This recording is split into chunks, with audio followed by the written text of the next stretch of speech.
Dans un monde en perpétuel mouvement, où chaque événement politique, chaque geste diplomatique, chaque parole échangée entre deux capitales comme Alger et Paris résonne bien au-delà des frontières, il est facile de se perdre dans le tumulte des informations, dans l'écho parfois assourdissant des opinions et des passions. Pourtant, derrière ce bruit apparent, derrière ces affrontements visibles qui occupent les unes des journaux et les débats des médias, il existe une réalité plus subtile, plus profonde, une réalité qui touche à l'âme, à la conscience collective de l'humanité. Aujourd'hui, nous nous penchons sur une question qui brûle les esprits et agite les cœurs. Alger-Paris, provocation stratégique ou déclencheur du Mahdi? Cette interrogation n'est pas seulement politique, elle est spirituelle.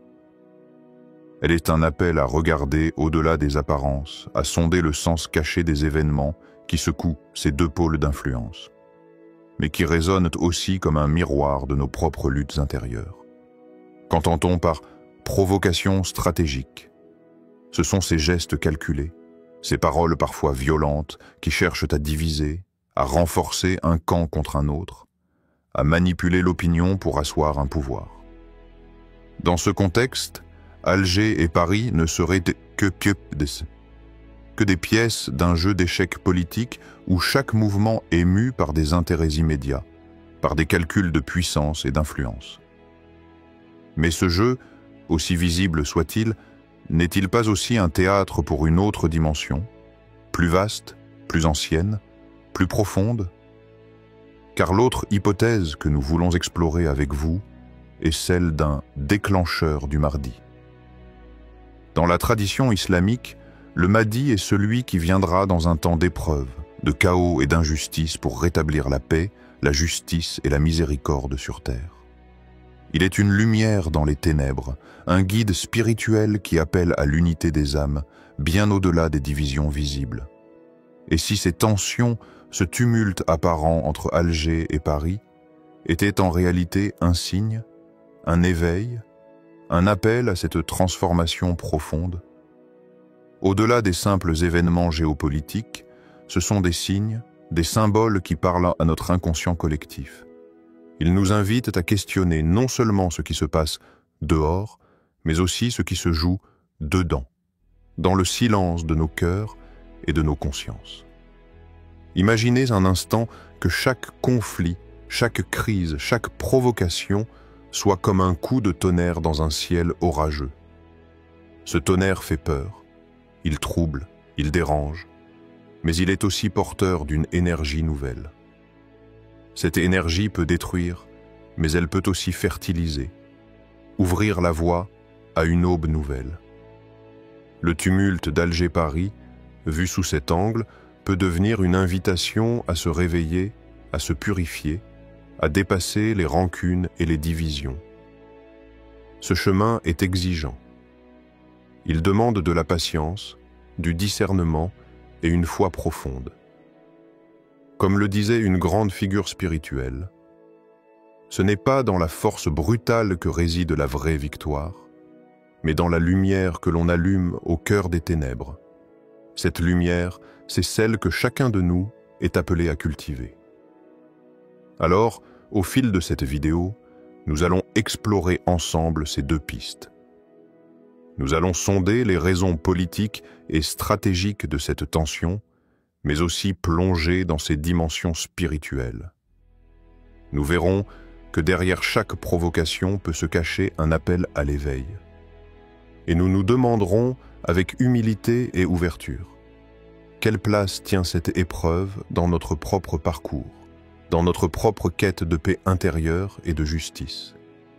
Préparez-vous à un voyage entre les réalités du monde et les mystères de l'âme, entre les calculs visibles des hommes et la sagesse invisible d'Allah. Ce voyage n'est pas seulement un regard extérieur, c'est une invitation à ouvrir votre cœur, à écouter cette voix intérieure qui parfois se perd dans le vacarme. Car au final, ce n'est pas seulement Alger ou Paris qui sont concernés, c'est chacun de nous, dans le combat quotidien entre le chaos et la lumière, entre la division et l'unité, entre la peur et l'espoir. Un texte géopolitique, Alger, Paris. Deux noms qui résonnent dans les cœurs comme le rappel d'une histoire longue, complexe, parfois blessante. Entre elles, il y a plus qu'un détroit de culture ou une mer de politique. Il y a une cicatrice collective que chaque génération tente de comprendre, de guérir ou de rouvrir. Nous sommes en 2025. Une simple déclaration, un geste diplomatique ou un mot prononcé à la tribune peut embraser les cendres dormantes. Un ambassadeur convoqué, un rappel d'ambassade, un message diffusé par médias interposés. Et le peuple, lui, observe, ressent, réagit. Mais que regarde-t-il vraiment? Une querelle politique ou un rappel profond de son histoire non réglée? Après l'indépendance de l'Algérie, l'espoir était immense. Reconstruire, se relever, trouver une dignité arrachée. Mais la relation entre Alger et Paris n'a jamais été une page tournée. Elle est un livre toujours en train d'être écrit. Parfois avec de l'encre, souvent avec des larmes. Un événement marquant, en 2005, lors des commémorations des émeutes d'octobre 1961 à Paris, des centaines d'Algériens tués ou jetés dans la Seine, une reconnaissance officielle était attendue, mais elle est restée floue, diplomatique, presque froide. Ce silence n'est pas celui de l'oubli. Il est celui de l'indifférence ressentie. Et dans chaque silence, il y a une provocation non dite. Mais que dit Allah face à l'injustice non reconnue? Il nous apprend, dans sa sagesse, que l'histoire est un test, une épreuve, un examen de sabre. Dans la sourate Al-Baqarah, 255, Allah dit « Nous vous éprouverons très certainement par un peu de peur, de faim et de diminution de biens, de personnes et de fruits, et fait la bonne annonce aux endurants. » Le peuple algérien, à travers des décennies d'occupation, puis de lutte, puis de reconstruction inégale, a traversé cela. Mais l'épreuve ne s'est jamais arrêtée aux frontières. Elle s'est glissée dans les esprits, dans les récits, dans les générations nées après. Aujourd'hui, quand une provocation surgit, qu'elle soit volontaire ou habilement semée, le souvenir de cette histoire surgit tout entier. Il racontait ceci. Vous savez, enfant, entre Alger et Paris, il y a eu plus que des bateaux. Il y a eu des larmes, des humiliations, des départs, des promesses non tenues, mais il y a aussi eu des mains tendues, des justes, des frères en humanité. Ce que vous devez apprendre, ce n'est pas à haïr, c'est à vous souvenir, à prier pour ne pas reproduire. Et ces mots restent silencieux dans le cœur de celui qui cherche la justice sans vengeance. Quand une tension surgit entre deux nations liées par une histoire aussi lourde, ce n'est pas simplement un problème diplomatique. C'est une vibration dans la mémoire d'un peuple. Et c'est là que le test commence. Car Allah n'attend pas de nous une réaction politique, mais une réponse spirituelle. Est-ce que nous réagissons par la colère ou répondons-nous par la patience? Par l'arrogance ou par l'humilité? Par la fierté blessée ou par le silence éclairé? Il faut se souvenir que chaque peuple a sa dignité, mais celle-ci ne se manifeste pas toujours dans le bruit. Elle se révèle dans le calme intérieur de celui qui sait que la justice d'Allah est plus forte que les tribunaux de ce monde. Car dans cette épreuve entre les deux rives, entre Alger et Paris, se joue peut-être le miroir de ce que nous portons en nous-mêmes, une tension entre notre passé et notre foi, entre nos blessures et notre confiance en Allah. Et la question que l'on doit se poser, maintenant, au-delà des accusations, des tweets, des déclarations officielles, c'est celle-ci. Dans l'épreuve, l'être humain est-il appelé à s'élever ou à céder à la colère? 2. Provocation stratégique. Dans ce théâtre complexe des relations internationales, les provocations ne sont pas le fruit du hasard. Elles sont souvent calculées, pesées, presque chorégraphiées. Derrière chaque mot dur, chaque geste incendiaire, se cache une stratégie qui vise à modeler l'opinion, à renforcer un camp, à peser sur le cours des événements. À l'ère des réseaux sociaux, une déclaration peut devenir un feu qui embrase les consciences en quelques heures. La puissance médiatique est telle qu'un simple hashtag, un tweet ou une vidéo viralisée peuvent transformer une tension locale en un combat global d'idées et de sentiments. Cette influence médiatique, parfois appelée « guerre de l'information », cherche à polariser. Elle utilise les failles des sociétés, les blessures historiques, les peurs latentes, pour dresser des camps opposés. En cela, elle est une arme redoutable, invisible mais ô combien efficace. Paradoxalement, cette provocation peut aussi jouer un rôle d'unificateur à l'intérieur même des sociétés. Face à une menace extérieure ou à un ennemi perçu, les individus se rassemblent, s'identifient à une cause commune, renforcent leur sentiment d'appartenance. Mais à quel prix? Une unité basée sur la division et la peur ne peut-elle être que fragile? Cette force artificielle ne masque-t-elle pas une faiblesse plus profonde, un mal-être non résolu?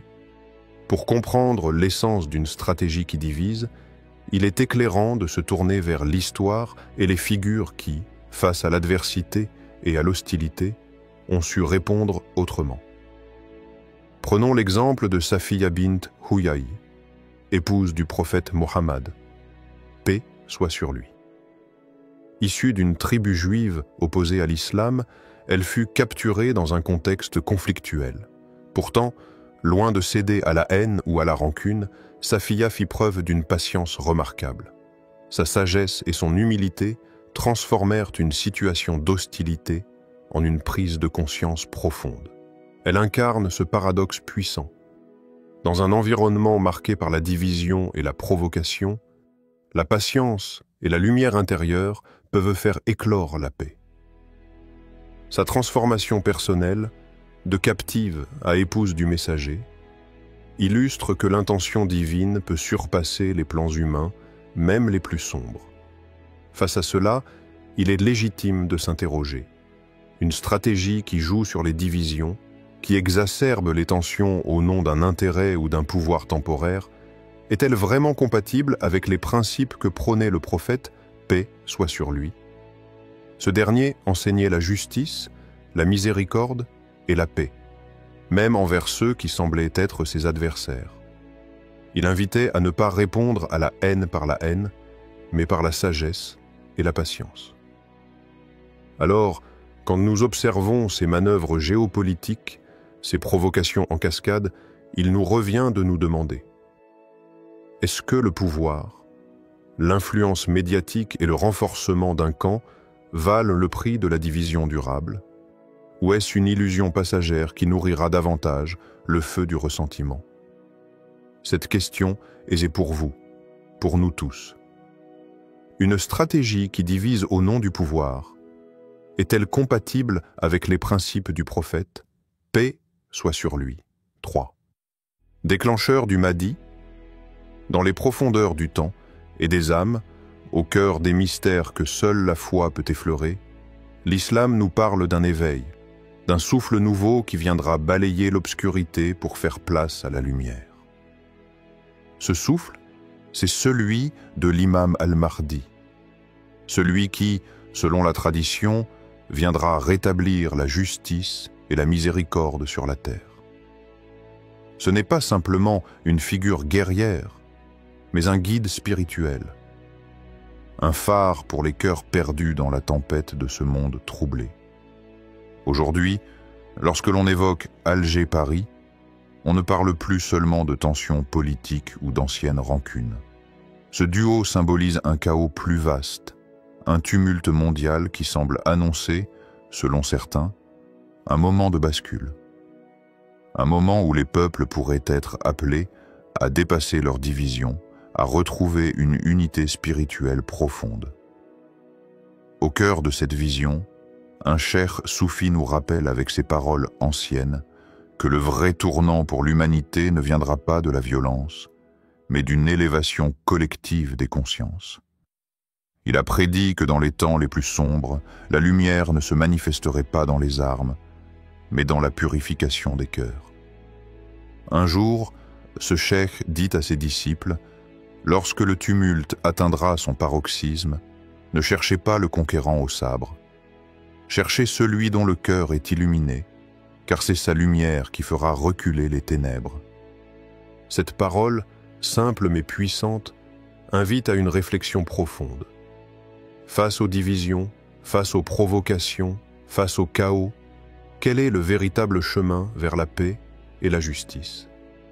Celui qui relève la tête du tumulte de ce monde, est-il un conquérant armé, brandissant l'épée pour imposer sa volonté, ou un cœur illuminé, capable de rallumer la flamme de la compassion et de l'espoir? C'est cette question, plus que toute autre, qui ouvre la porte à une transformation. Car l'histoire et la sagesse nous enseignent que la force véritable ne réside pas dans la domination, mais dans la capacité à éveiller la lumière en chacun de nous. Ainsi, Alger-Paris n'est pas seulement un conflit ou une provocation, il est un miroir tendu à l'humanité tout entière. Un rappel que, derrière le tumulte apparent, se prépare peut-être un réveil. Un réveil qui dépasse les frontières, les nations, les différences. Un réveil qui commence dans le silence de nos âmes, dans la lumière de nos cœurs. 4. Impact émotionnel et appel à l'introspection. Au milieu du tumulte des actualités, des gros titres et des cris des réseaux sociaux, il est facile de se sentir submergé, presque impuissant. Mais au-delà de ces images et ces mots qui déchirent nos écrans, il y a une réalité plus intime, plus profonde, celle du cœur humain. Je vous invite maintenant à fermer les yeux un instant, à écouter ce que votre cœur ressent réellement face à ces tensions, ces conflits qui semblent si lointains et pourtant si proches de vous. Que dit votre cœur? Est-il troublé, apeuré, en colère, ou cherche-t-il une voie vers la paix? Cette réaction, si simple et silencieuse, est souvent plus révélatrice que 1000 discours. Je me souviens du témoignage d'un jeune converti, un frère parmi tant d'autres. Il était un jour assailli par la violence des médias, les images de haine, les débats enflammés. Ce chaos semblait vouloir détruire sa foi naissante, mais au lieu de sombrer, il a choisi un autre chemin, celui du silence et de la prière. Dans l'intimité de ses nuits, il a trouvé une paix que le monde ne peut offrir. Il m'a dit, « Quand tout s'écroule autour de moi, c'est dans la prière que je retrouve ma force. Je me rends compte que la paix ne vient pas de l'extérieur, mais de ce que je cultive en moi. » Son histoire est un rappel puissant. Face à chaque Alger-Paris, ce conflit, cette tension, cette épreuve extérieure, il y a un Alger-Paris intérieur qui peut réveiller l'âme. Un moment où nous sommes appelés à choisir, à grandir, à purifier notre cœur. Alors je vous pose cette question, directement, avec toute la sincérité de mon âme. Dans votre vie, quel Alger-Paris ont réveillé votre âme? Quels sont ces moments, ces épreuves, ces confrontations qui ont fait trembler votre être, vous ont poussé à chercher un sens plus profond, à tourner votre regard vers l'essentiel? Car ce n'est pas uniquement dans le grand monde que la transformation commence. Elle commence ici, dans ce silence, dans cette lumière intérieure que vous pouvez allumer malgré les orages extérieurs. 5. Message spirituel dans le livre sacré, le Coran. Il est dit avec une certitude qui traverse les siècles. Allah fait triompher qui il veut. Coran, sourate 3, verset 54. Mais au-delà des victoires visibles, celles qui s'affichent dans les journaux ou les réseaux, la véritable victoire est une conquête du cœur. Une lumière intérieure que personne ne peut ôter, un triomphe sur soi-même, sur ses peurs, ses colères, ses divisions.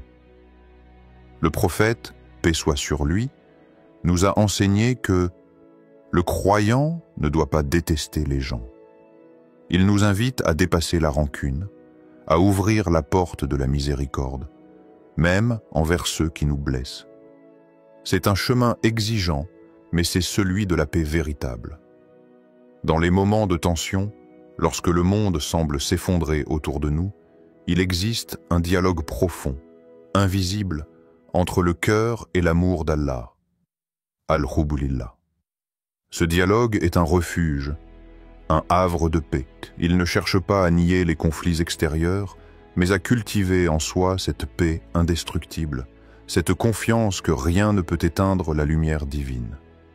Dans cette méditation, on comprend que chaque acte de justice semé, chaque geste de miséricorde offert, même dans l'adversité, est une graine plantée dans le jardin infini de l'âme.